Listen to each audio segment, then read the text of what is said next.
Miembro superior es todo esto. Es un poco lo que revisamos en articulaciones, ¿no? Esto de acá se llama la cintura escapular. Súper importante, ¿de acuerdo?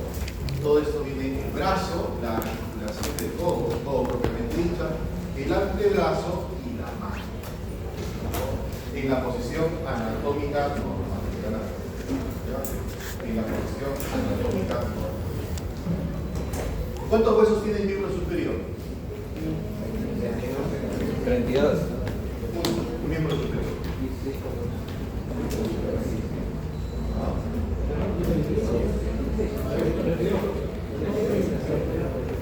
A ver, sube.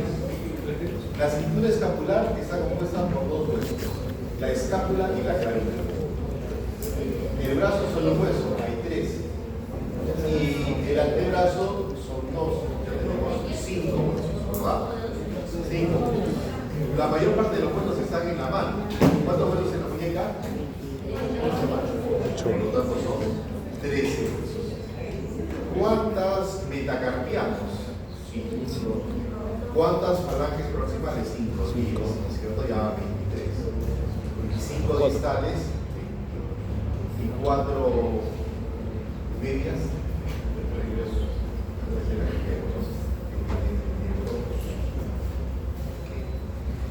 Algunos reparos importantes.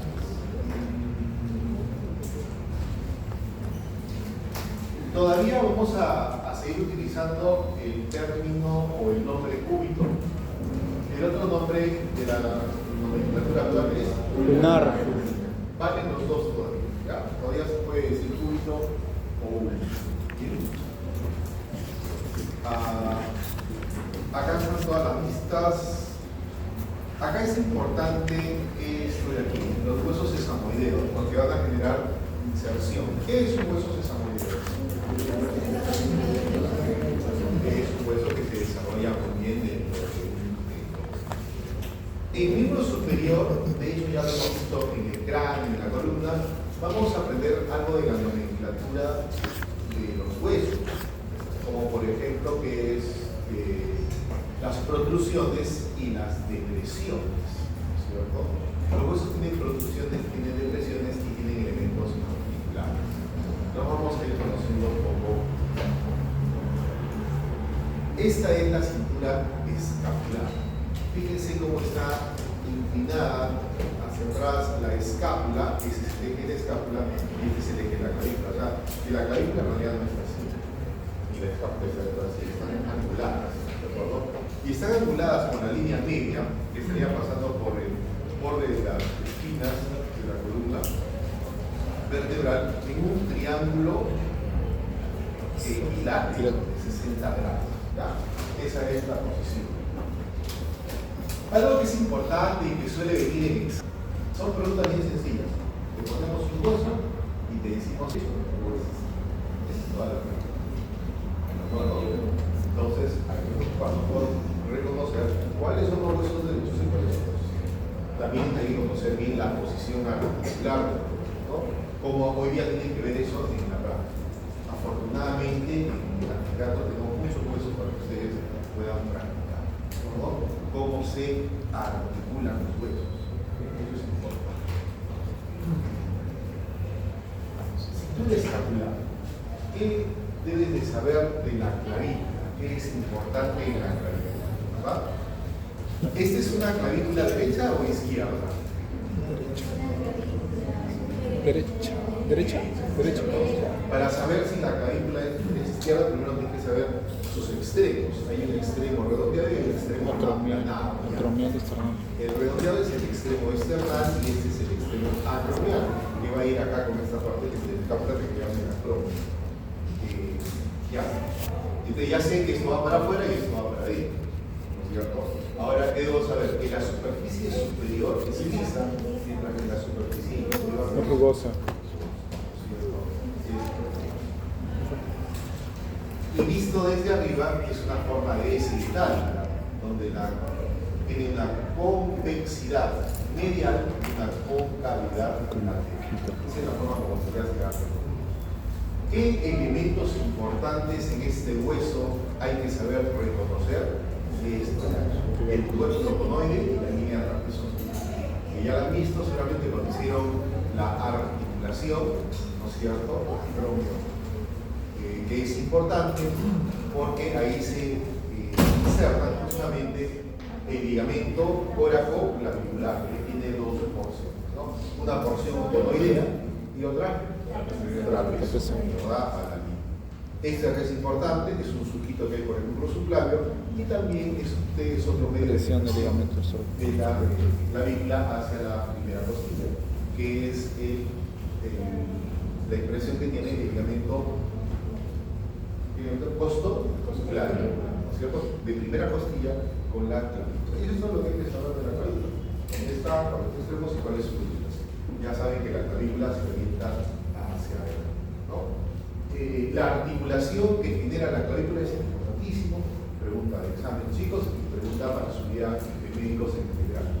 La luxación acromioclavicular es una luxación muy frecuente y ocurre cuando una persona, en fin, la mayor parte de veces se cae con la mano extendida. O sea, cuando alguien se va a caer de la trama, instintivamente te estirar la mano. Pues ese vector de fuerza te empuja la cabeza del húmero, te empuja la clavícula y la desarticula de esta articulación. ¿Se entiende que esta cabeza golpea acá y esto se desarticula? Preguntas que pueden venir. ¿Qué elementos articulares estarán involucrados en esta luxación? Primero, estos dos. ¿Cuál es este? ¿Cuál? Entre el acrónimo y la clavícula. Entre el acrónimo y la clavícula. Acromioclavicular, ¿no es cierto? Y si es muy severa, ¿qué otros ligamentos estarán asociados en esta lesión? El coraco. ¿Cómo se llama cuando una articulación se sale de su lugar? ¿Cómo se llama cuando un ligamento se rompe?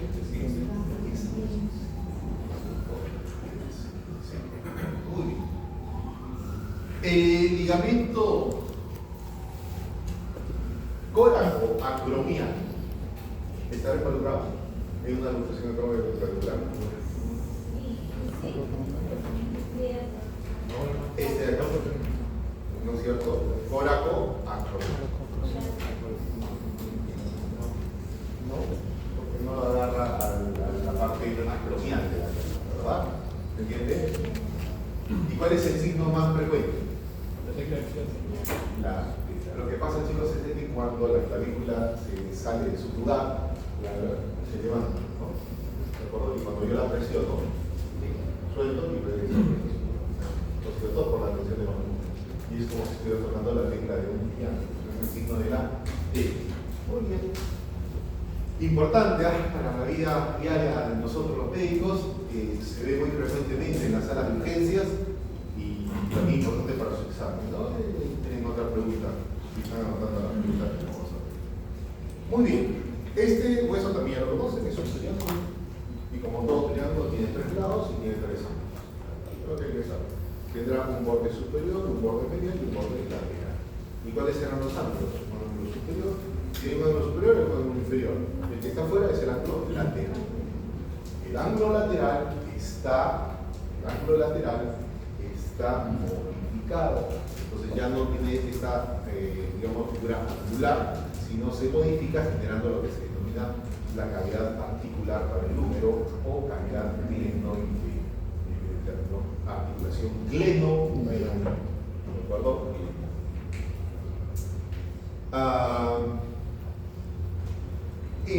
Igual, hay que saber que los huesos derechos. El día de hoy en la práctica, procuren reconocer huesos derechos e izquierdos. Igual. Esta parte tiene una gran fosa, que es la fosa que alberga el músculo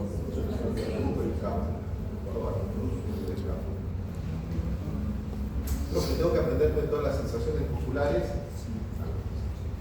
algunas, eso no todas, porque es una locura, pero algunas, ¿ya?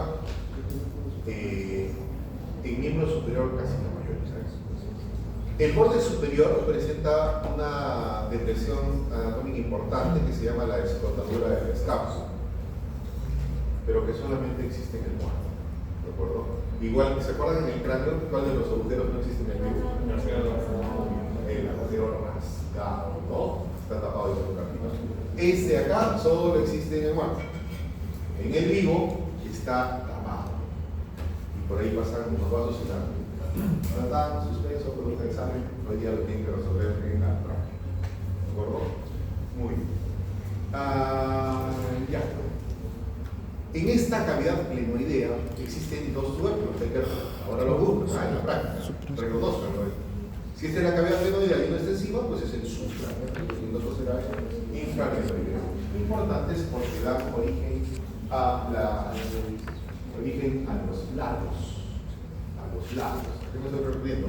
A la porción larga del bíceps braquial y a la porción larga del tríceps. Y esta es la providencia que es la apófisis coracoides. Apófisis coracoides. 3 músculos relacionados a la apófisis coracoides. Apunten a, todo eso tienen que resolverlo hoy día en la práctica. A ver, te repito. La primera era, ya saben, todo el derecho izquierdo. La segunda que tenemos que resolver en la práctica hoy día, esta estructura anatómica y sus relaciones con el paquete vascular nervioso relacionado. La otra, el otro tema que probablemente ya lo saben porque han leído, pero no hay que resolver en la práctica, es músculos relacionados a la apófisis coracoides. Músculos. ¿Qué son? Ok. Visto desde la parte de atrás, lo que resalta es esta prominencia ósea que termina en un extremo ancho y aplanado, que es la espina de la escápula. Y la espina de la escápula va a generar que la superficie posterior se divida en dos fosas. Si esta es la espina, una supraespinosa y otra infraespinosa. ¿Cierto? Muy bien. Supraespinosa y una infraespinosa. Ya está. Aquí vamos a tener al músculo supraespinoso y aquí al músculo infraespinoso. Borde medial y borde lateral vistos desde atrás. Hacia el borde medial van a estar los músculos romboides, ¿no es cierto? Y hacia el borde lateral van a estar relacionados los músculos redones. Y los mayores siempre cargan a los menores. Los mayores siempre cargan a los menores, como cuando cargan a su hermanito, ¿de acuerdo? Es decir, que el que está abajo es el romboides mayor, arriba es el romboides menor. Acá estará el redondo mayor y acá estará el redondo menor. Eso. ¿Ya? Y en toda esta fosa estará el infraescapular. En la próxima semana ya somos músculos y vamos a ver el detalles. En el ángulo superior está el músculo elevador de la cabeza, ¿no? El elevador de la cabeza. Otra es el borde superior y otra vez la escotadura del escápula, lo que me encanta preguntar, pero el suelo no voy a con detalle el cuerpo superior y el inferior. No está, no hay más en el escápula, el extremo acromial, ¿no es cierto? Por el acromial.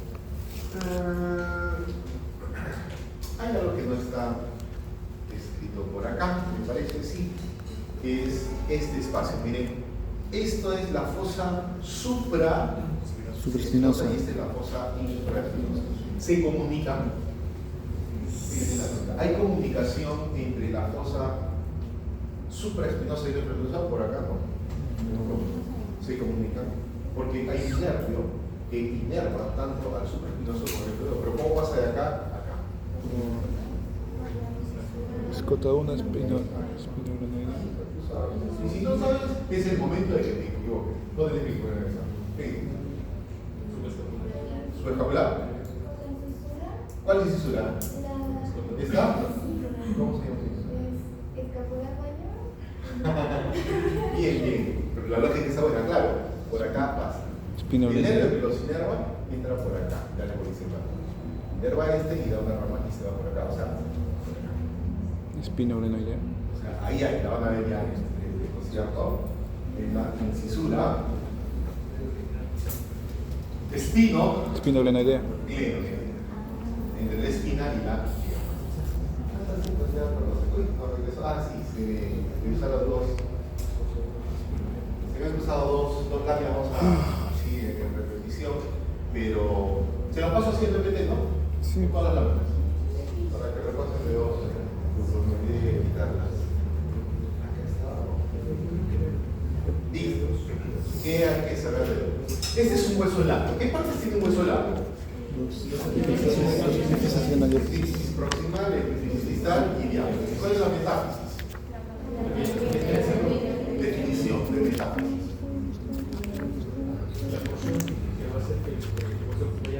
Ya.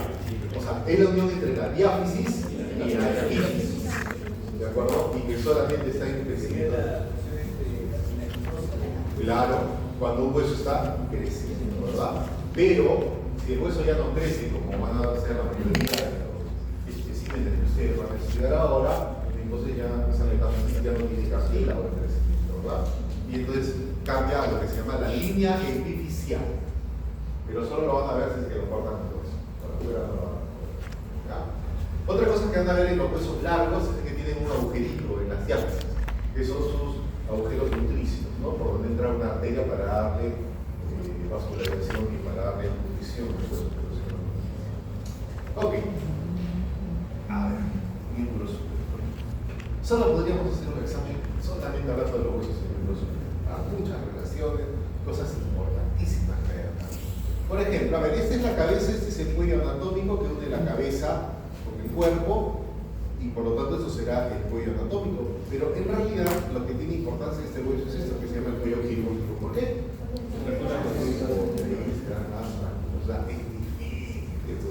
Casi imposible que se vaya a romper el siguiente, porque está la cápsula articular, los ligamentos, la membrana sinovial, el líquido, un montón de cosas. O sea, que esto se rompa anatómicamente es un cuello, porque es la unión de cabeza con cuerpo, pero no se va a romper, el hueso se rompe acá. Y justo ahí está girando un nervio o una arteria. Entonces ya entenderán que lo que hay que saber en anatomía, para eso estudiamos anatomía, es qué estructuras pasan por ahí. Esta se las doy yo.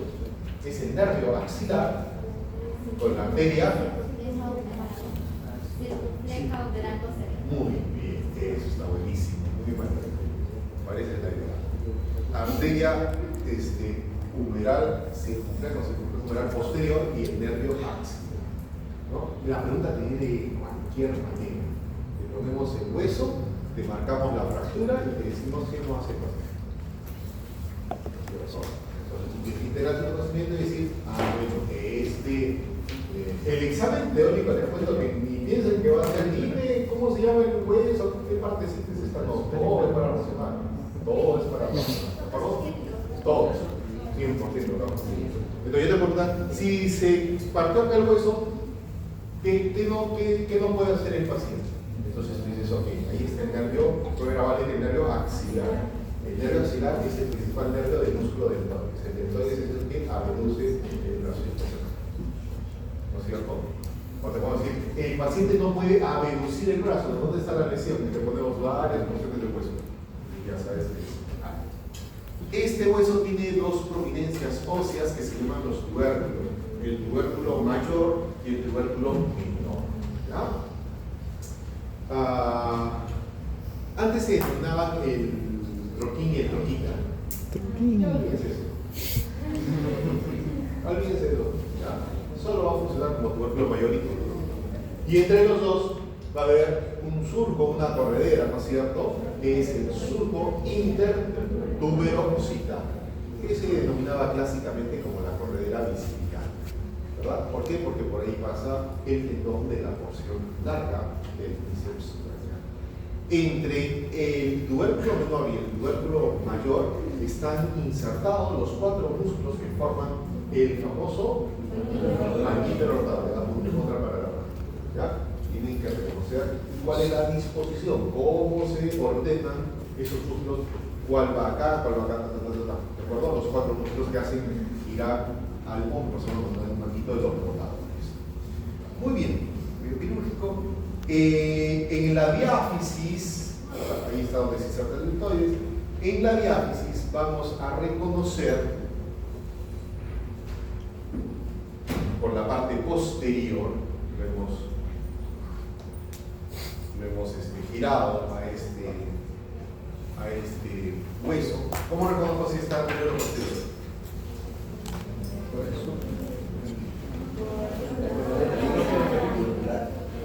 Indica, acuerdo.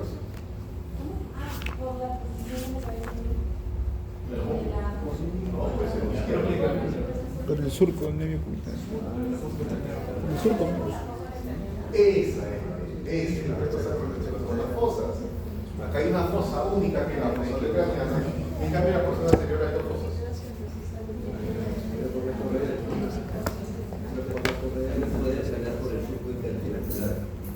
Por el surco, claro. Pero, o sea, a veces el surco intertubular no está así tan claramente como está en el esquema, ¿no? Sí se va a ver, pero lo más fácil es hacer las fosas. Eso sí es muy bueno. Bueno, en la parte posterior van a ver un surco, en realidad, que la imagen no lo muestra muy claramente. Es un surco, y ese surco se denomina el surco para el nervio. Entonces, una lesión a nivel del cuello quirúrgico te produce una lesión del nervio axilar. Una lesión a nivel de la diáfisis te produce una lesión del nervio radial, porque ahí está el surco del nervio radial que está contigo de donde se inserta el nervio. La parte inferior es importante. La parte inferior es importante. Antes se hablaba del cóndilo y se hablaba de la tróclea y lo que está arriba del epicóndilo y lo que está acá arriba en la Tróclea. ¿Ya? O sea, esta porción inferior decía el cóndilo, tróclea, epitróclea, epicóndilo. Olvídense. Por favor. Ya eso fue historia. Ahora se habla del cóndilo del húmero. Esto es como esta bolita con este cambio. La tróclea sí llamándose tróclea, pero la bolita se llama capítulo. Entonces el cóndilo es la unión del capítulo con la tróclea. A esas dos estructuras se denominan cóndilo. Y las prominencias elevadas sobre estas estructuras, sobre el cóndilo, se denominan epicóndilos, porque están sobre el cóndilo. Debe haber un epicóndilo lateral y debe haber un epicóndilo. El epicóndilo medial es importante porque aquí están insertadas la mayor parte de los músculos flexores de la muñeca, mientras que aquí están insertados los músculos extensores de la muñeca. Y tú lo puedes probar, si tú pones tus dedos aquí acá y flexionas la muñeca, vas a ver cómo acá se recorre, cómo se mueve. Y por el contrario, si pones tus dedos acá en el lateral y haces hacia atrás la muñeca, vas a ver cómo se levanta esta. Y de ahí viene una pregunta que es clásica, no solo en la anatomía, en clínica, en el ENAM, en el internado, en todo. Dice, una persona que juega golf, ¿no es cierto? ¿Qué movimiento hace el golfista? Esto, ¿verdad? ¿Qué utiliza más? Los flexores. Por lo tanto, ¿qué parte irrita, qué parte inflama? El epicóndilo mediano. Mientras que un tenista hace este movimiento, ¿verdad? Con la raqueta. ¿Qué está ejercitando más? Los extensores, está mandando hacia atrás, entonces inflama más el epicóndilo lateral. Entonces, esto de acá, ya saben que inflamación es itis, apéndice más itis a apendicitis, se inflamó el apéndice. Bien, entonces esta es la epicondilitis lateral o codo de golfista y la epicondilitis. El tenista y la epicondilitis medial, el codo de golfista. Pregunta. Aquí hay unas fosas importantes que son las fosas para las cuales van a permitir que los huesos del antebrazo puedan flexionarse y encajar. Aquí el radio, por eso se llama la fosa radial, y aquí el cúbito o ulna a través de una estructura que se llama la fosa paranoides y pues se llama la fosa coronoidea. Y hacia atrás el olecranon de la ulna, por eso se llama la fosa olecranon. ¿Ya? Entre la tróclea, el cóndilo, y el epicóndilo medial existe un canal, un surco muy pronunciado, súper pronunciado. ¿De acuerdo? Lo van a ver, van a palpar, es el sitio por donde pasa el nervio cubital. Están viendo ahí atrás un brazo, ¿no es cierto?, derecho. Entonces aquí, justo aquí. Si ustedes inclusive se pueden palpar. Acá está el epicóndilo medial, ¿no es cierto? Y si dan un poquito van a ver la trópica. Y van a ver ahí que hay un surquito. Ya, ese pues el surquito que cuando estás jalando y ¡pum! Te golpeaste el codo de electricidad horrible. ¿No? Ese es el surco para el nervio cubital. Por ahí está pasando el nervio cubital. Otra zona de lesión. Entonces, cuando hay una fractura de ese nivel, se lesiona el nervio cubital. Entonces, mira cómo tienes que relacionar todas las partes del hueso con los nervios que están afectados. Obviamente que las partes que están por encima son medias afiladas y se llaman crestas. Cuando una prominencia es algo afilada, se denomina cresta. ¿No es cierto? Entonces las crestas supracondila medial y la cresta supracondila lateral. Al medio está pasando por la parte anterior y está pasando una arteria, que es la arteria braquial. Entonces cuando la fractura va a este nivel, a nivel de las crestas, por encima se habla de la fractura supracondiliar, no son los niños, ¿no? Porque de la fractura supracondiliar, aquí nada más la arteria braquial. Nervio axilar, nervio radial, nervio cubital, arteria braquial. Muy bien, ya lo vimos todo eso. Los dos huesos es importante que sepan cómo articulan tanto el radio como el cúbito, ¿no es cierto? Es importante, acá se generó la articulación del codo entre los tres huesos y por lo tanto hay tres articulaciones, la húmero-radial, la húmero-cubital y la radio-cubital próxima, porque también hay una radio-cubital. ¿Qué hay entre los dos? No interesa. Aspectos destacados, las tuberosidades. Una tuberosidad anterior, una tuberosidad de radio y una tuberosidad de cúbito. Tuberosidad de radio y tuberosidad acá tuberosidad de radio y la tuberosidad de cúbito, ¿verdad? Importantes porque ¿qué se inserta en la tuberosidad de radio? El tendón del músculo. Y en la tuberosidad del cúbito, el tendón del músculo braquial. ¿Qué es? Y recuerden que cuando hablamos, y les voy a aclarar para motivo de exámenes, cuando uno habla de origen, o sea, un músculo se inserta en un hueso y tiene una inserción proximal y tiene una inserción distal. ¿De acuerdo? Cuando hablamos de origen, nos estamos refiriendo a la inserción proximal. Y cuando hablamos de inserción propiamente dicha, a la inserción distal. De manera tal que no solemos usar los términos inserción proximal y distal, sino hablamos de inserción y de origen. El músculo se contrae desde la inserción hacia el origen. Si el músculo bíceps está en la cintura escapular, se origina ahí y se inserta en esta tuberosidad radio, pero la contracción va de inserción hacia el. ¿Qué hace?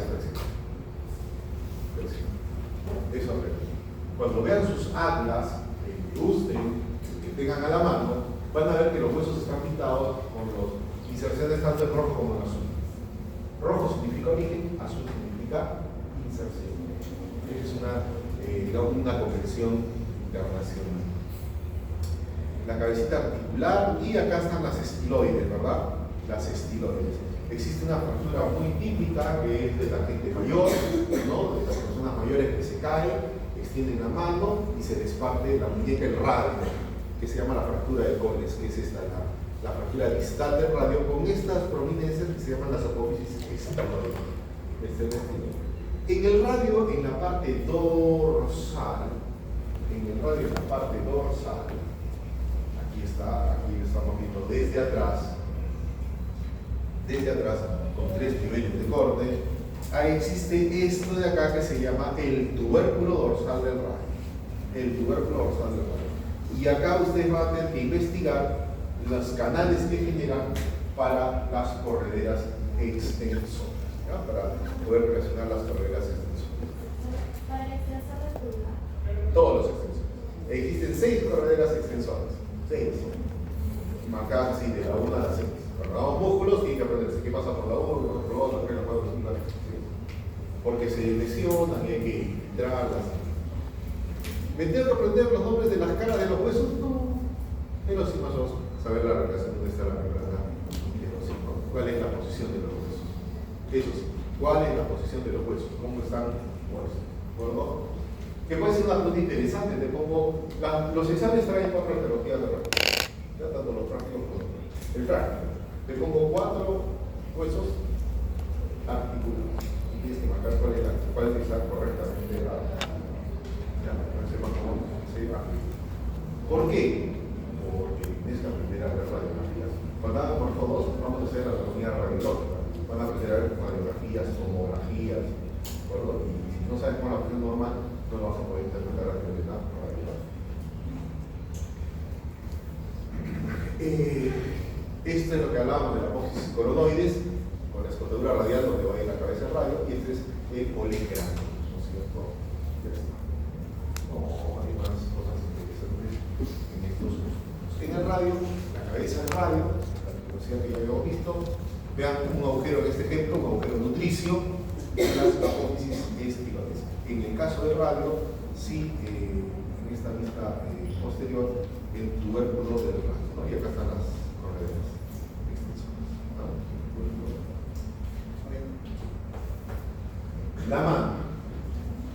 La mano ósea. ¿Cuántos huesos tiene la muñeca?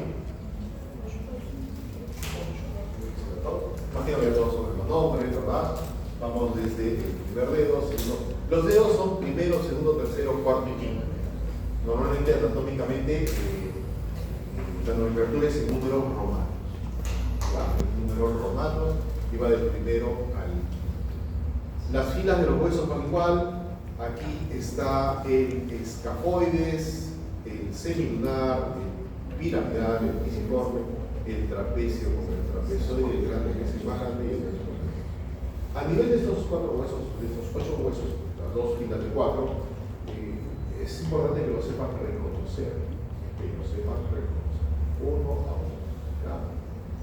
¿Me tengo que aprender todas las partes de cada huesito? No, ya no va a eso. ¿No? O sea, quien está leyendo Tessit, no, es una religión. ¿Saben qué es este libro? Es un clásico con el cual todos los profesores de la cátedra, que me incluyo, nos hacían estudiar la anatomía solo en un curso único y duraba entre año y 2 años. Y tu libro de anatomía eran 4 tomos. Y te tenías que aprender nombrecito por nombrecito. O sea, este hueso normal tiene varios nombres. Hoy en día sabemos los huesos humanos. Sí, no tiene hueso. No tiene absoluto. Salvo que alguno de ustedes vaya a ser investigador en anatomía y anatomía comparada. Ya te dedicarás a eso, ¿no? Pero hoy por hoy, invierno el tiempo a hacer eso. Solo les voy a pedir que en la práctica, tomen nota, o otro de los puntos. Todo lo que les digo es porque los puedo preguntar. Otro que sí es importantísimo es que reconozcan en estos 8 huesos que hay 4 de ellos que dan unos puntos de anclaje a una estructura muy importante que se llama el retinaculoflexor. Forman como una carpita con esta estructura fibrosa que se llama retinaculoflexor. Entonces vas a saber cuáles son y los vas a identificar en qué hueso y qué parte es la que va. O sea, es como cuando ustedes se van de campamento, se van a la playa y ponen su campa, ¿verdad? O su toldo. Tienen 4 parámetros y encima ponen el toldo. Ok, el toldo se llama retinaculoflexor y los 4 parantes tienen que mencionar cuáles son, dónde están, ¿de acuerdo? ¿Cuáles son estos 4 parantes? Los tienen que identificar en todas las estructuras que les tenemos el día de hoy.